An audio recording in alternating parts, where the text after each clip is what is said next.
Emily Elizabeth, and I'm the host of the What Fulfills You podcast, a show for and about individuals always seeking to be their best selves. On this show, we talk all about building the mindset, finding the right careers, creating meaningful relationships, and so much more. Welcome to the What Fulfills You podcast. Hello, friends. Welcome back to another episode of What Fulfills You. My name is Emily Elizabeth. I'm your host. And for today's episode, we are going to dive into the topic of building confidence when you don't have it all figured out. And I think this one is so relatable for all of us in our 20s and 30s.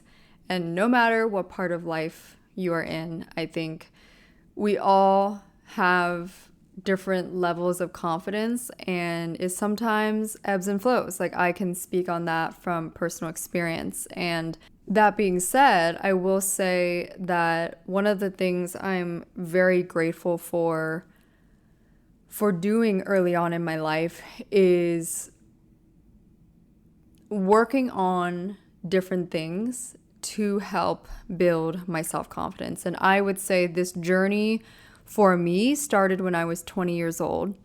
And the catalyst was going through a breakup at a time when I didn't have support. I didn't have close friends yet. And I also was very lost in what am I doing with my life? And so what I decided to do at that time and over the past 7 years was to do things for myself that inevitably helped cultivate the self-confidence that I have now. And through that process, I never had everything figured out. And I think we all hear this all the time, but none of us ever really fully have it figured out. But I want to share and address some of the things I have done in the midst of figuring it out each chapter of my life. And hopefully that helps you get some ideas on what you can do if you are looking for ways to just build your confidence, whether you've had it before and you're trying to rebuild it, or you are just coming to terms with the fact that you lack self-confidence and you are very determined to cultivate that. So my first tip and insight on this is, number one, learning how to enjoy doing things on your own. And again, doing this, you don't have to have everything figured out. You don't have to know where you want to live, what you want to do for your career, what you want out of life, none of that, right? I think back to between the ages of 20 and 24, what I did specifically at that time that really helped me with my confidence was doing the things that scared me the most, but also interested me the most. So for example, I remember right before I turned 21, I really wanted to just go out to eat at this restaurant. I lived in Southern California at the time, and so the lifestyle there, it's very nice to go and enjoy and go to have nice food, right? And there's this restaurant called True Food. It's a very healthy, nice restaurant. And I didn't have friends at the time to go there with. And also, I was 20 years old, junior year in college. Not every college girl wants to do that or can afford to do that, right? So I decided to take myself to dinner. And I went to dinner. I FaceTimed my high school best friend and we talked. And I remember I ordered a glass of wine and got, a yummy meal, and it was just perfect. And the reason I share that is because I didn't have a lot of experience at that time, but all I know is that the more I put myself out there, and it wasn't random either, right? Like, I didn't just randomly go to dinner. I was like, I really want to go to this place, but I don't have anyone to go with me. Well, I solved that problem. I just decided to go on my own. Other examples of that, at that age, I really wanted to explore. I really wanted to adventure on the West Coast and go and see cities I've never been to before. Portland, Oregon was one of them. Seattle, Washington, although I've never been, but there's just a lot of places on the West Coast outside of Southern California that I wanted to go see. So what did I do? I later on, I think this was like the fall semester of my senior year of college, I decided to take my very first solo trip, and I went to Portland, Oregon.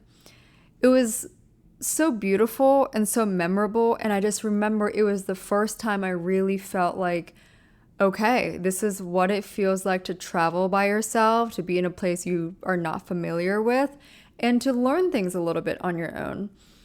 And it was especially the flight back that I really felt this ease of, okay, one more level that I felt like I put myself in. Like I just increased my level and ultimately increased my confidence because I did something that scared me. And that thing that scared me was also something that I was interested by, right? So that is such a important common theme, is that don't try to pick something random just for the sake of building your confidence. Pick things that actually excite you and interest you. And also, I want to share too, don't get this tip confused with being hyper independent, because I'm not encouraging hyper independence. I'm encouraging you to be independent and confident enough to do the things that you want to do in life, and to not let the fact that maybe it's the fear of being out by yourself, or maybe it's the fear of looking like you have no friends, or maybe it's the fear of just being alone. Whatever it is that scares you, that holds you back from self-confidence, that's what this is meant to do. These exercises, these little by little, the things that you do each day or each trip you do, whatever, it builds onto that self-confidence, right? And over time, of course, through the years, it's going to naturally help you be more healthily independent. And that's where I always talk about, if you're in a relationship or if you want to have good friendships and relationships, you don't want to be super, oh, I'm going to do this on my own, right? But it's more about, hey, I'm going to still do this even if no one wants to join me or if no one can join me. You know what I mean? Like for me nowadays, like when I have interest in going somewhere or traveling somewhere, I always incorporate other people and I ask, you know. But at the same time, I don't think I'm doing myself justice if I hold myself back in this lifetime of not seeing a city I'm curious about, or not going to pursue whatever dream because other people tell me no, or other people don't encourage it, right? So just finding that healthy medium, I think, is also really important if you want to get my long-term perspective on, you know, self-confidence and independence and how that really intertwines. On the other hand, let's talk about building self-confidence when it comes to your career and your finances and just the trajectory of all of that. I started that journey, I want to say, right around the age of 22, which is when I graduated from college. I had no idea, believe it or not, I had no idea what I was going to do after college. I went on a short trip to all over Europe. I went to like Stockholm, Sweden, Hamburg, Germany, and where else? Amsterdam, all for the first time. And I met one of my good friends there. And that was like my post-grad trip. And after I got back, I actually had no idea what I was going to do job-wise. But time and place, things aligned, things worked out. I got recruited by a Fortune 500 company called ADP. And they reached out to me and they were interested in having me work at their company in their Southern California office in their sales position. And that ended up being the start of my career. Let me be clear, I did not plan this. I did not ever think when I was in college that I was going to work in a sales position. Never thought of it. I actually always thought of PR and marketing because it's kind of the realm that I was always in. But all of that really aligned. And so I took on that job. I stayed there for, I think, about a year and a half in total. And by experiencing sales, by learning at this corporate job, that helped me refine the direction of my career and what I wanted to do. It was being in that job that allowed me to see a couple of things. Number one, I am actually good at sales. Number two, I love the people that I work with. So there's a lot of benefit to working with coworkers and at a company that you love and enjoy. So this is for those of you who have zero interest in entrepreneurship or freelancing or whatever. There's a lot of perks, okay, to working at a company for sure. But on the other end, I went through enough time at the job to realize that it wasn't a long-term fit. I wasn't going to be there for 5 years. And that was when I started to make the pivot. And so I actually never saw myself building and creating a marketing agency, but a few things happened. Number one, again, my sales skills were great. And so I knew how to get new clients. I knew how to close new business. Number two, I was in conversation with a girl that started her own marketing agency. It was a little bit different than mine, but some overlap. And she was in a different part of the world. And I remember thinking, oh, if she can do it, why not me too? So that's what got the wheels turning. And then within a couple of months, I had the means to leave my corporate job. And so all of that to say, right, I'm sharing that I never actually knew that I was going to do all the things that I just shared, but I did know a couple things. I did know my skill set, which is I'm business savvy, I'm business minded and creative minded, and I'm very entrepreneurial, right? And so knowing all of that, I said yes to the potential work opportunities that enabled me to explore those skills and interests. And so that would be my other nudge, which is to say yes, especially if you are in a place where you are really trying to hone down on your career path or you are starting out right now. Say yes to anything and everything that interests you because you have the time right now to pivot and you have the time to take those experiences with you. And you have more confidence in your time because I know a lot of people talk about when they get to like late 30s or whatever, they definitely have less confidence in this idea like that they have all the time in the world. Okay, so if you're 25 right now or you're 30 listening to this and you want to make a pivot and you want to start fresh, just do it now. And if you don't know exactly what it is, again, going back to what I did from personal experience, just say yes to the things that make sense to you intuitively and also make sense to you logically from your skill sets, from your experiences. And I'll tell you this, without my corporate job, without my sales experience, I would not have had the confidence or the same confidence to start my marketing agency, to go through with that in such a relentless, confident way, in such like a, oh yeah, I'm definitely going to survive off of, XYZ clients, right?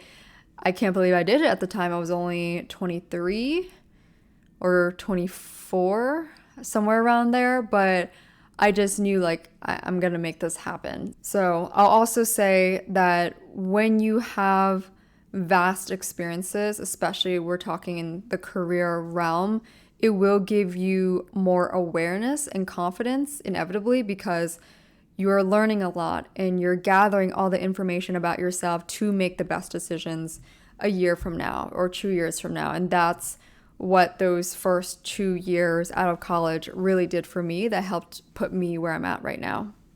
Another piece of insight I have on what has helped me build confidence over the years as I have been figuring it out myself is just being able to track my progress and my journey in some shape or form. So I do like to journal. I do a lot of brain dumping and journaling in my What Fulfills You journal. If you guys love a black minimalist leather journal, it's actually vegan leather, but if you love that kind of journal, it's available on our website at whatfulfillsyou.com. It's also linked in the show notes. But I write a lot of my thoughts, where I'm at in my life, through those journals. And I also make sure that I am actually physically doing the things that I want to see progress in, right? So Confidence is in different facets of life. When it comes to my physical fitness, I know that my confidence has grown on that because I am doing things that are challenging. Okay, so that means I'm like lifting heavier. I'm doing a hard Pilates class. I'm now, as of recently, I'm running. Today I ran 2 miles for the first time in, I don't know, like 5 years. Okay, so that's that's a lot for me. But it was great. I felt great. It honestly, it wasn't hard. It wasn't easy. So I could definitely do a 5K next time, you know? Doing hard things will build your confidence because you think about that over 1 year to 2 years to 3 years, day by day. Mentally, you can watch yourself and you can feel yourself actually doing the things that you once thought were out of touch or maybe you wouldn't be able to do. And lastly, I will leave you with this. When it comes to doing the challenging things or applying yourself to the goals and dreams and aspirations that you have, make sure you keep those promises to yourself. I've heard others talk about this too, but I know it's very applicable in my personal life. I know that there have been moments, many moments, where I said I would wake up by a certain time and I didn't. Or I said to myself that I would do this at this time frame and I didn't. Has it shaken my confidence? Maybe a little bit, but I will say that when I did do those things, when I did wake up at 5 a.m., when I did wake up at 6 a.m. and go for the run or go lift heavy or go to that Pilates class, I know that doing those things actually for sure helped me build my confidence, because there's nothing better than doing the thing that you said you would do.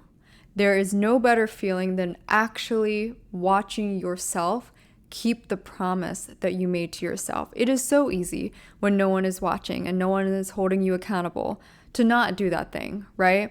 But I think that is probably the ultimate confidence builder, is keeping the promises you made to yourself.